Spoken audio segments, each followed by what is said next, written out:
In 2022, a teacher in rural Kenya named Eunice Juma walked 40 minutes each way to a town with a cell tower just to download lesson plans for her students. She did this 3 times a week.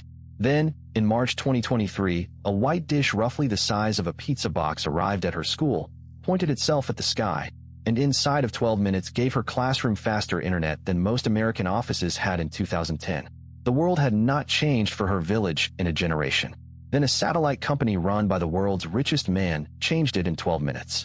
Here is why that moment matters right now in a way that most coverage completely misses. Roughly 2.6 billion people on Earth currently have no meaningful access to the internet. Not slow access. Not expensive access. None. That number is not shrinking fast enough under any traditional infrastructure model. Laying fiber optic cable to a remote village in the Congo Basin costs an estimated $400,000 per kilometer. Doing that math across sub-Saharan Africa, Southeast Asia, rural South America, and the remote Pacific Islands produces a number that no government or telecom company has ever been willing to spend.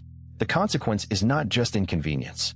Economists at the World Bank have calculated that a 10% increase in broadband penetration in a developing economy produces a 1.38% increase in GDP growth.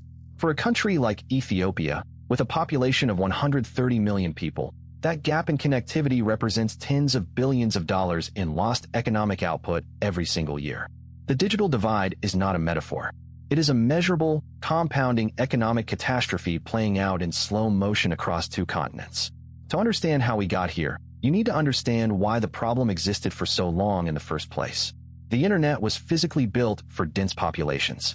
The business logic is simple. You run a cable, you sell subscriptions to the thousands of people living on either side of it, and the math works. In rural Montana or rural Nigeria, you run that same cable for 100 kilometers and you reach 12 families. The math never works. Previous satellite internet attempts, like HughesNet and Viasat, operated from geostationary orbit, roughly 35,000 kilometers above Earth. At that distance, the signal takes almost half a second to make a round trip. That delay, called latency, makes video calls garbled, online gaming impossible, and real-time applications unreliable. It is the difference between having a conversation and shouting across a canyon and waiting for the echo. Starlink solved this with a fundamentally different architecture, and the solution was so audacious that most of the satellite industry dismissed it when SpaceX first proposed it in 2015. What SpaceX did was abandon geostationary orbit entirely. Instead of parking a few large satellites 35,000 kilometers up, they began launching thousands of small satellites into low Earth orbit, between 340 and 570 kilometers above the surface. As of mid-2026, there are more than 6,500 active Starlink satellites in orbit, making it by far the largest satellite constellation ever built by any organization in human history. To put that in perspective, the total number of active satellites launched by all countries and all companies combined before SpaceX started was roughly 2,000. Starlink has tripled that number on its own, and it is still adding approximately 200 satellites per month.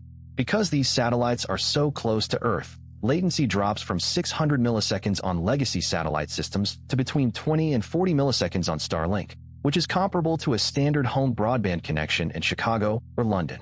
The teacher in Kenya is not getting a compromised substitute. She is getting real internet.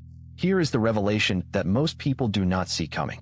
Starlink is not primarily a humanitarian project.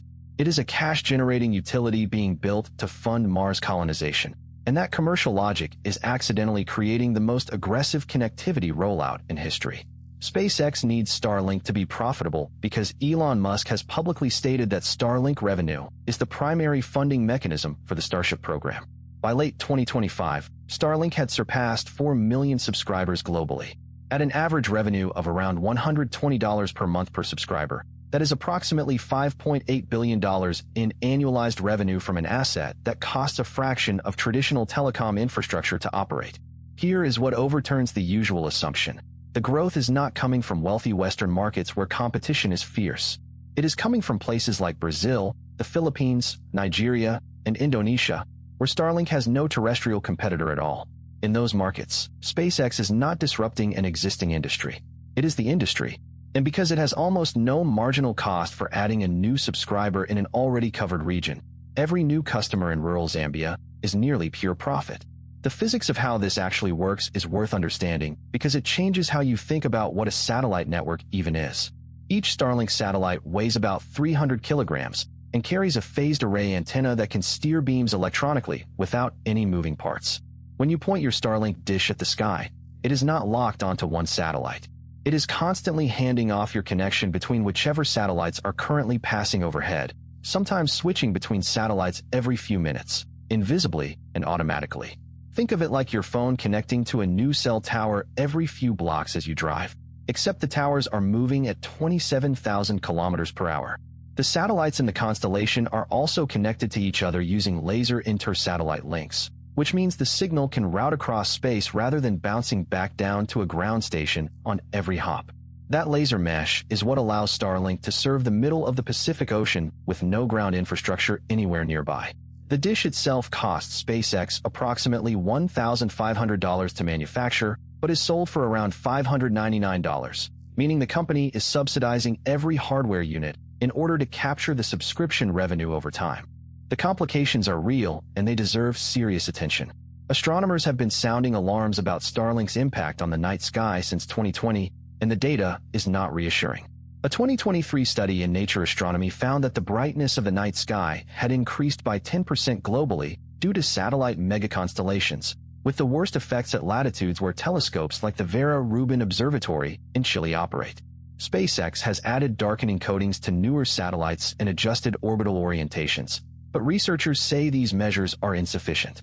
The second complication is geopolitical and more immediately urgent.